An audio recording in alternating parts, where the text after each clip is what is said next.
well researched, and I'm going to talk about some of the roots of the research and some more recent bringing together in a way that I hope is really useful for teachers. But actually, it's something that people know the language, but very rarely do I come across a group of teachers in the same school who have a shared understanding of what it is. So if I ask, what is metacognition? The answer is thinking about thinking. What the hell does that mean? What does it really mean? And this is the problem, I think, with metacognition. There's not a shared language, there's not a shared understanding of what it is, so then teachers find it hard to think about how it applies to their practice and to enhance those strategies for our students. So hopefully, this is called magic of metacognition. I think the evidence would indicate it's very powerful, but also this is really about making sense of what metacognition is. And for me, it's one of those things that is hidden, but it's everywhere. So it's hidden in plain sight. So the reason why you are in this room, you made the choice to come here, obviously, which is a great choice, well done. But the reason why you're in this room is that you are successful in school, academically, and you were and will continue to be metacognitive in doing so. But you don't necessarily transfer these metacognitive strategies to all aspects of your lives. So my first starting point is an activity to get you to think about how you have been metacognitive today, before you got here. So let's make sense of that. So here's my question. How did you get to the school here today?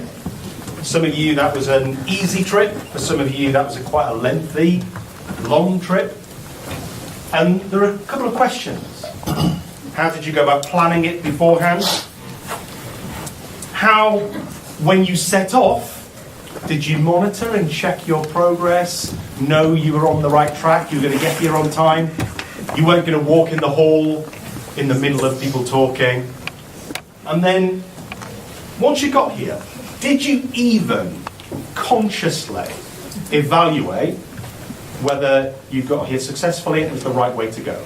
And would you, now, having evaluated how you got here this morning, think, if I was coming back next year, I would do exactly the same again? Or have you evaluated and thought, that really didn't work out. Next time, I need to leave 30 minutes earlier. So here are some questions. And I just want to, this is a kind of, just talk to the person next to you or think individual if you prefer to have that individual thought. These are the hidden processes of thinking that we use all the time, but they are automatic and they're subconscious. Like driving. If you drove here, you didn't think about driving, you didn't think about your gears, you didn't think about your accelerator and brakes, you just did it. It's so well practiced, it's automatic.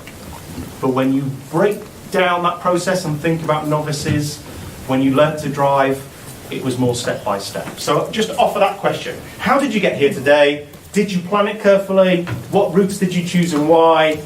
And then, on evaluation, was it success? And I am going to ask for 2 or 3 people to talk about how you got here and whether it's a success. So just 1 minute, talk that through.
down. Before I ask some brave people who are going to help me out by giving your answers, here's a little snapshot of my planning. I had to write it down, I had to be very careful. My travel here was quite elaborate.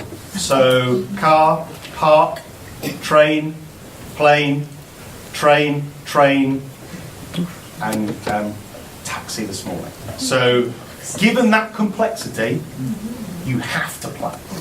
Some people, if you live down the road, you know where it is, your planning is much simpler. So obviously our context will be different. Can I hear just 2 or 3 examples, just so we think about the differences and how we follow similar patterns, but we go about it in different ways? Yes, yeah, thank you. We texted yesterday and planned and actually made a new plan when we realized it didn't start until 9:45. So okay, good.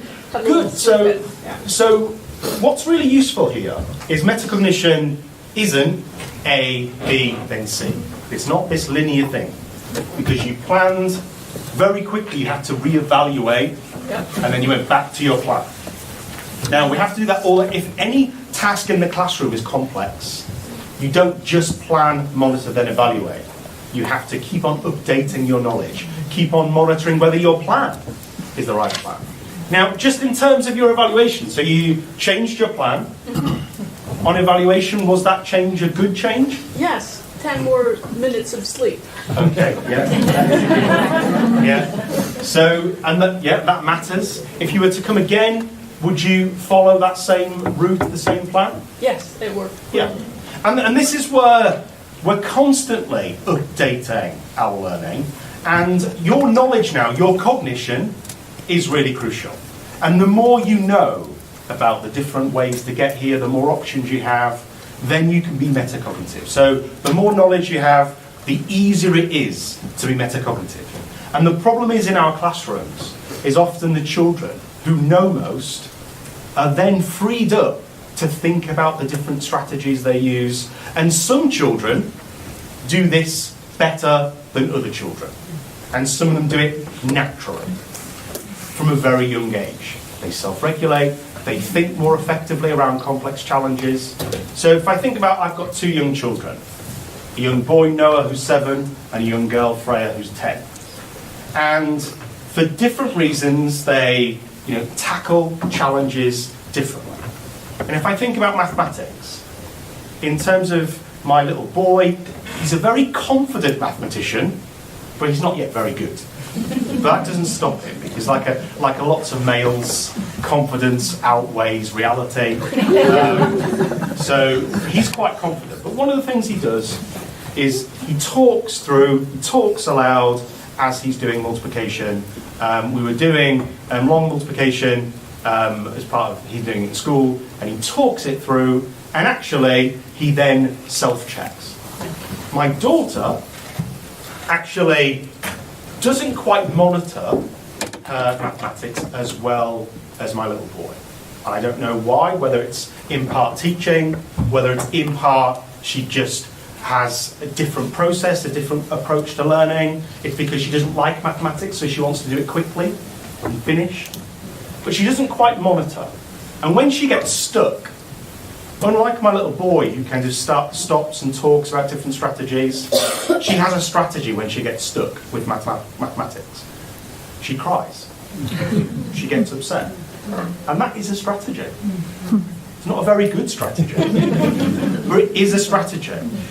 And at home, I have to work with her in terms of monitoring, checking, evaluating, thinking about her emotionally, which I'll come on to. And your learning is always an emotional process. It's not just thinking is not some robotic process. It always has emotions and your sense of self and how you view yourself as a learner, as a mathematician.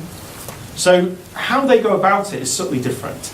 And that will be in part because of the teachers and how they've been taught to do mathematics and to be metacognitive, but also there are some natural traits around some of these processes. But I think if we teach explicitly metacognitive processes, every child benefits. My boy would benefit, and it would probably knock down his confidence a little bit in a good way, and my little girl would benefit, and that would boost her confidence because she'd really have strategies, and she'd recognise that, you know, being upset isn't very effective, but she needs to go through that process. Let's have another person about travelling here this morning. Is there anyone where it didn't go so well? Yes. Yes. My journey was... Share your pain. Yes, it was painful actually. But I have evaluated, I'm never doing this again. Yeah. Well, come into my talk, sorry. My flight was delayed, so there were no trains left in the night. Yeah. So my planning, which I It's a had... rapidly change. Yes. But eventually I arrived at 2:30 in the hotel, so that was okay. Yeah. But yeah, I should have organised a plan B in case, which I didn't. Yeah. How many times when we ask children to undertake a complex task, whether they sit in an exam, whether we set them homework, do we wish they had a plan B or a plan C? And sometimes as a parent, for my children, I am plan B. But that's a good thing, that they know that there is a plan B and a plan C. And actually, this is where you find children sometimes, you know, a bit like the story of the tortoise and the hare, that some children just get better throughout schools, a bit more slowly, but when they face difficulty and challenge, they have a plan B. And often they get asked for more feedback. And they look at other sources from their teacher, from their peers, online, where that can be useful. And having a plan B is probably a good indicator of the most effective learners in our classroom. My daughter, often, she breaks down with maths because she's so reliant on plan A, the method she's been taught, that she's got no flexibility around when that breaks down, what do you do? So I think the plan B is a nice notion, and if we go back, you know, in school on Monday, thinking if this is a complex task and children have got 25 minutes to complete it, we've probably modelled plan A, but do they know there's a plan B? Some children seek out plan Bs and plan C and question and answers. Other children, they just follow, they don't really think consciously about these steps, and therefore they get stuck, they avoid challenges, and they struggle. And over time, they fall behind their peers. And that affects their emotions, and it becomes a vicious circle. So metacognition is at the heart of all learning, of lots of tasks. I think as teachers, we think less about metacognition for travelling, and we can't necessarily transfer that to being a better mathematician, but we can think about these processes in the different tasks, particularly the more complex the task and the more multifaceted. So I'll show you some quick mathematical problems later on, and some you don't need to be very metacognitive, you just need that quick automatic knowledge, and others you obviously do have to problem solve. You have to have different strategies. Okay, so we are all metacognitive. Some more naturally than others. The more explicit we are, the more we have a process, then the more effective we learn and get better. And if we're better at evaluating, then we get better in future. That's the crucial point. And we often miss evaluation in the classroom because we're rushing to get finished. We have to fit the curriculum in. And we don't have that time to consolidate, to reflect on the strategies we've used, and to consider a plan B and whether that was effective too. So I just want to give you a quick background to my status and the evidence that I'm drawing upon, because you should challenge that. You should find it, freely available online, but you should know where the provenance of what I'm talking about comes from. So I work for the Education Endowment Foundation, which I mentioned this morning. It's a charity, initially funded by the government, but we are independent, and we set up lots of projects in schools to try and support the school system in England to be evidence supported, for teachers to engage in the research evidence. And we try to translate the evidence and mobilise it, share it. So we have things like research schools, where we work with them to talk to other teachers about evidence like metacognition. So one of the things we've got is training program, a 3-day training program, around metacognition, which gives people tools to use, because actually this is complex. After day one of that metacognition training, everyone goes, that was a lot more complicated than I thought it was. But by day 3, they find that there's a clarity again. And this is, I think, where in a short session here, I can only introduce, but you need to go away. And the value of being here today is about what you do on Monday, what you do independently, and what you take away. So hopefully there's some things for you to take away. So that's just a bit of picture. We create lots of evidence. We commission evidence from universities. We run projects, and they update our evidence base. So metacognition is one of the high impact strategies that we share, but over the last year its impact is reduced slightly on our toolkit, because actually the reality is it's hard to do at scale, because you've got to have the shared language, teaching resources, tools, etc. So we're constantly updating what we know. We're most famous for the Teaching and Learning Toolkit, which is in English. One of the really exciting innovations. It also exists in Spanish in Chile, it exists in Australia, and there are local versions emerging around the world, and there's international partnerships that are emerging too. So it may be that in future, as part of our we have global funding, that there's projects that happen in Sweden, projects that happen in Jordan, projects that happen in England about metacognition, and that evidence is shared, and that knowledge moves forward. When you go to this page about metacognition, it just explains what it is. And actually, it's not that helpful. So the reality is that we need to go further. So we've produced a guidance report on metacognition, and this is freely available online if you just Google it. It's freely available. It's about 30 or so pages. It's written for teachers. It's not written for researchers, although it draws upon 1,300 research studies. So just to give you, I'll go back to that, just to give you a little summary, it took a year to make. So it wasn't just I just went away and wrote it in a couple of weeks. It was a really thorough process based on evidence. First, we went to schools and teachers in England and said, what do you understand? What do you need? What help are you looking for? Then we commissioned an expert group, and then we had Professor Daniel Merce and Professor Christian Bockhoff from Southampton University undertake a systematic literature review. And actually, for metacognition, there is lots and lots and lots, but almost all of it isn't very useful for teachers, because it's so complex, there's so much that we need to distill it down into clear messages. And now it's about training and building up people's knowledge. My aim for all of this work is not that by next year every teacher, is kind of having a metacognitive classroom. It's that in the next couple of years, teachers have a shared understanding of what this is, and we can start to ask good questions about it and start to think, what does this mean for young children in nursery? Because that's different. What does this mean for older children studying physics? What does this mean for primary school age children developing as readers? Because metacognition and those steps are different depending on the domain, depending on the knowledge required. So that's what we need to build that knowledge and to root it in practice. So that guidance is useful.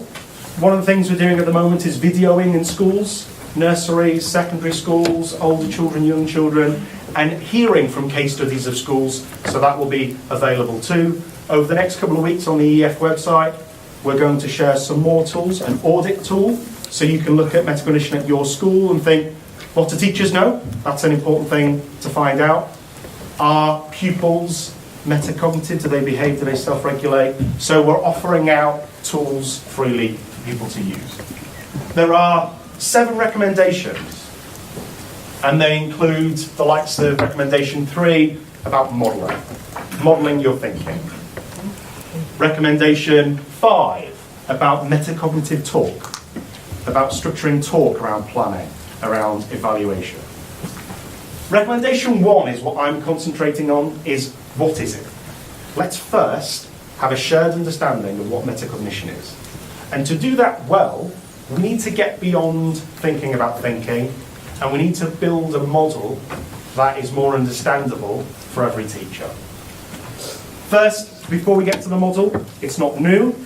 We're not making it up. This is decades old. So Flavel talked about metacognition. It's the processes we talked about earlier. This isn't some magic new thing we've cooked up. This isn't the new brain gym. This is decades worth of studies and analysis about how we think and about how we learn. And just before I get to the model, I want to first make you apply the model by being metacognitive again, like a novice child.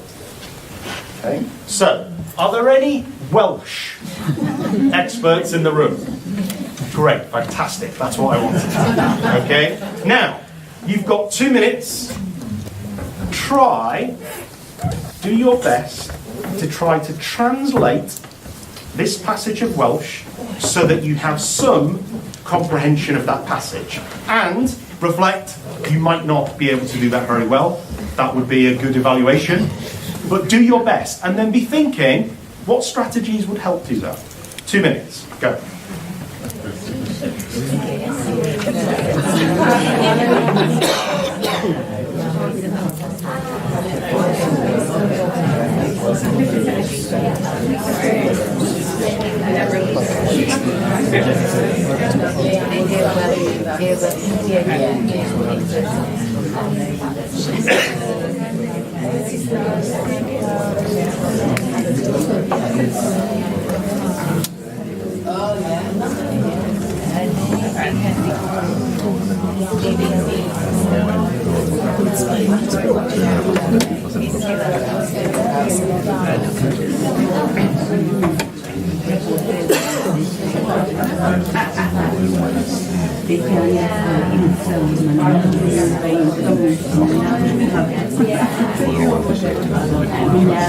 30 seconds.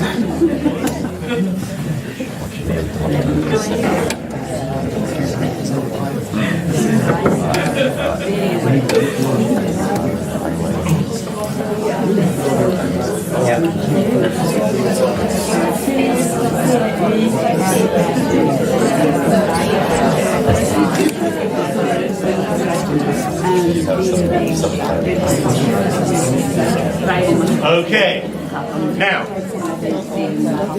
I want to talk about how we were metacognitive and then go and break that down into the model that we're using to help support teachers understand metacognition, because when faced with a challenge like that, there's lots of things going on at once. Firstly, just a question, I want an honest answer. How many people gave up on doing that task really quickly? Yeah. So, now, in the classroom, children give up all the time, whether they do it visibly or not. But actually, sometimes giving up is a strategy. It's a recognition. It's knowledge that you don't know enough, and you're stopping. But actually, it's not really the most effective approach, is it, to just give up? So there are other strategies, although I recognise that giving up is a strategy that happens all the time, and even in a room as brilliant as ours, that happens too. What other strategies, what reading strategies did you try to deploy to try and create some sense and get some knowledge from this passage? What did you do? Yes, gentlemen. Do I know any other words? Yes. I accidentally know that Cymru is Wales. Yes. And the names, I recognise they are names. Yeah. Okay, so there's a couple of things there. So you quickly scanned the passage. That's a reading strategy that we all do, like driving the car completely unconsciously. And you look for word identification. That is a strategy. And you look for nouns, for names. Capital letters. Do people look for capital letters? Yeah. So that's you using your grammar knowledge. So your cognition of words, your knowledge of words, your knowledge of grammar were being used, but you didn't have enough knowledge, so you had to use some reading strategies as well. Now, if you piece together some names, Plaid Cymru, Leanne Wood, if you have knowledge of that, then you might know that Plaid Cymru is a Welsh political party. And Leanne Wood is the leader of that Welsh political party. Now, without that cognition, without that knowledge, you can be as metacognitive as you like. You're not going to go very far. So metacognition always has cognition in the word. You always have to have domain knowledge, subject knowledge, but you have to be strategic about how you use your knowledge. Children often aren't very strategic about what they know and about what they need to know. They don't ask questions. They don't recognise where they might piece together information when it's difficult, and often they'll give up. So, grammar knowledge. We had some word knowledge, some background, world knowledge about Welsh, about names.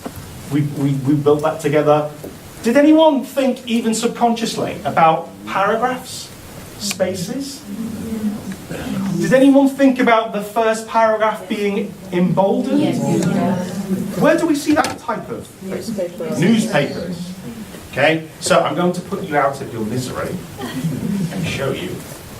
Okay, now, first, what strategy did I use? I'm not a Welsh speaker, sorry. Google Translate. Now, I don't know enough about Welsh, but I know Google Translate is an unreliable strategy. So, I read that carefully. I was monitoring this strategy, and I had to edit it. So, sometimes using Google and the internet is a strategy. You know, it's part of the world. Yes, some knowledge is at our fingertips, but we need to navigate the internet and that knowledge with critical approaches. We need to know that the internet is not always reliable. Wikipedia is not the source of all knowledge, and that Google Translate is often really clunky.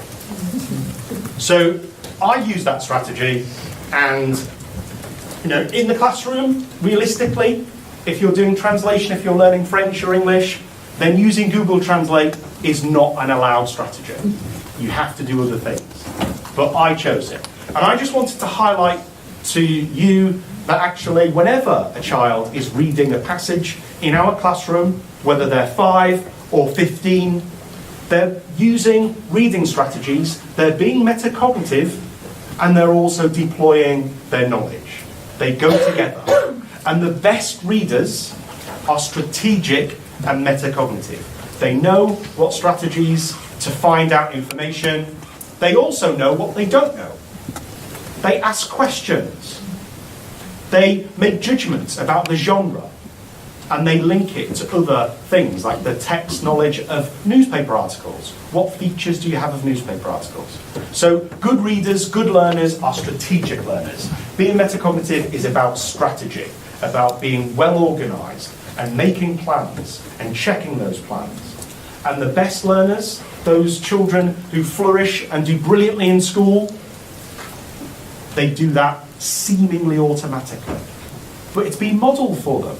They often have role models at home who've supported them with that type of thinking for years. And they come in our classroom and it feels like they're ready-made. They're ready to go, they can do it naturally. Lots of children can't do this very naturally, they need more explicit support. Every child, 5 or 15, benefits from this stepped support. Here's the model. And I'll talk it through by way of that Welsh example.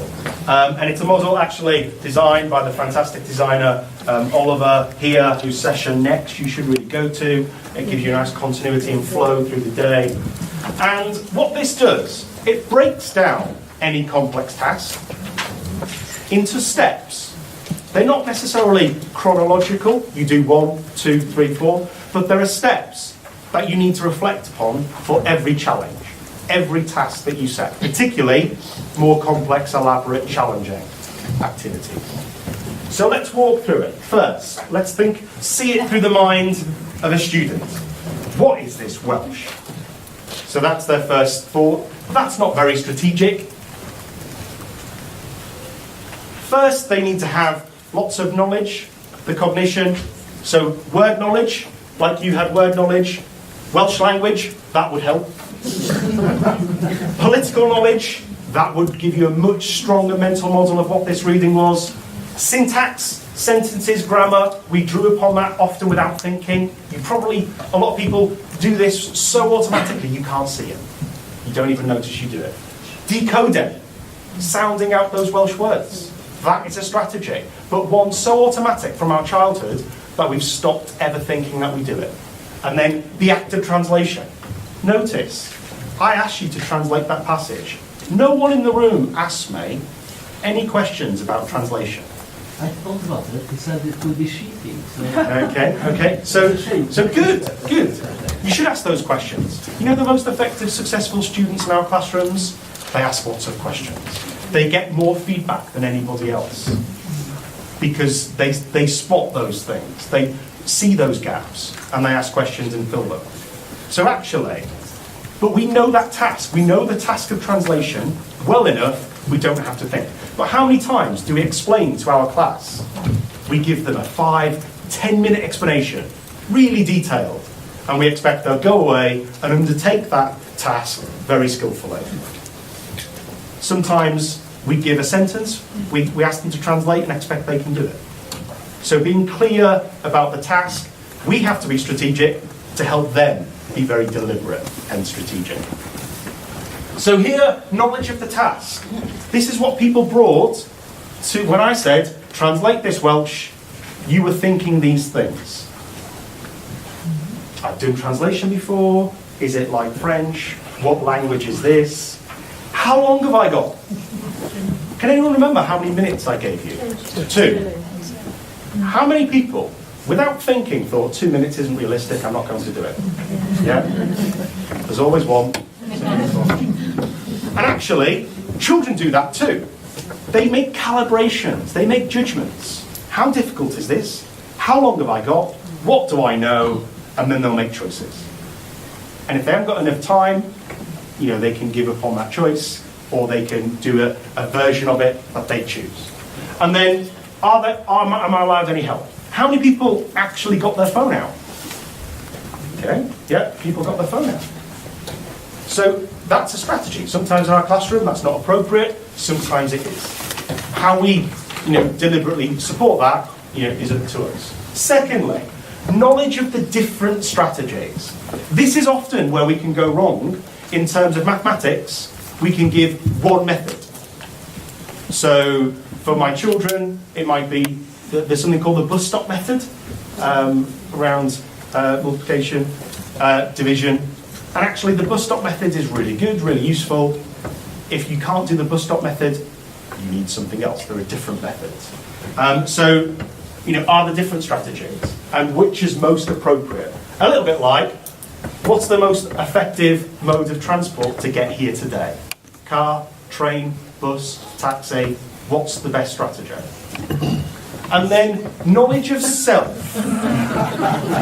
This is the stuff that we often forget. That is the hidden language of children's thinking that we don't really talk about. That actually, when something's hard, they give up. When something's difficult, they don't want to be embarrassed in front of their friends, so they nod, and then they don't do it very well, and they don't learn very effectively. And we've got to focus on this knowledge of self, the emotional aspects of learning. Otherwise, children won't self-regulate, they'll give up, they'll act out, they'll not focus, all of those behaviours that we don't really want. And sometimes it comes down to their self-belief, their self-concept. So my daughter, even though actually she's a very good mathematician for her, she's completely typical, she doesn't think she is. And that impacts how strategic she is, and it becomes a self-fulfilling prophecy. If you don't think you're good at it, you don't practice it, you don't try hard, you give up, you don't get better at it. So think about that's important, and we can miss it. Teachers, we do this. I'm not saying that no one's ever thought of this. This is what we do, but it's about being strategic and deliberate and consistent. So, right, where do we start? That child, I don't know what to do. I can't speak Welsh. Where do we start? That's a planning, that's a prompt. That's guiding the child. Okay, what words do you know? That was a strategy that the gentleman up there knew. You probably knew. Some children don't really have the confidence to go with that strategy or have that knowledge. So we have to guide them towards strategies. And then, knowledge of self. You know, what emotions do you have? Right, Welsh, okay, it's difficult, but you love a challenge, don't you? Give it a go. So that focus, that deliberate breaking down. And then at the bottom here, plan. Monitor as you go. Evaluate those steps. And actually, this is where you're going to go away in a few minutes. Have some lunch and coffee and think about these things. What are the problems, what are the biggest challenges that children face in your classroom that this stepped approach would help? This being more strategic would help. And in England, when we talk to teachers, there are challenges that seem to come up again and again.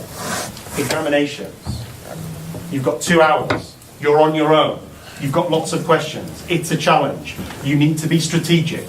You need to overcome those negative emotions. You need to use different strategies.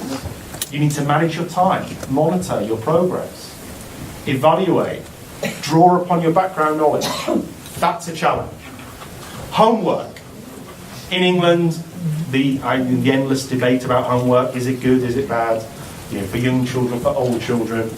But if we don't focus on supporting children around metacognition, then they won't undertake those challenges very effectively.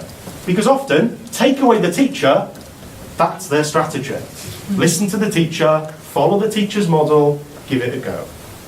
So we've got to be thinking, how do we better support homework if we're going to set it at all? And are we setting very challenging homework? Is that appropriate? Is the challenge too high? Are they likely going to give up? And so metacognition makes us think about the quality of tasks and how we teach as well. I want to give you a really quick example, because I've talked about subject specifics but not giving you them, because you need to go away and apply this to your age range, your subject domains, and make it adaptable. So here's a mental maths challenge. Give that a go. Okay, people.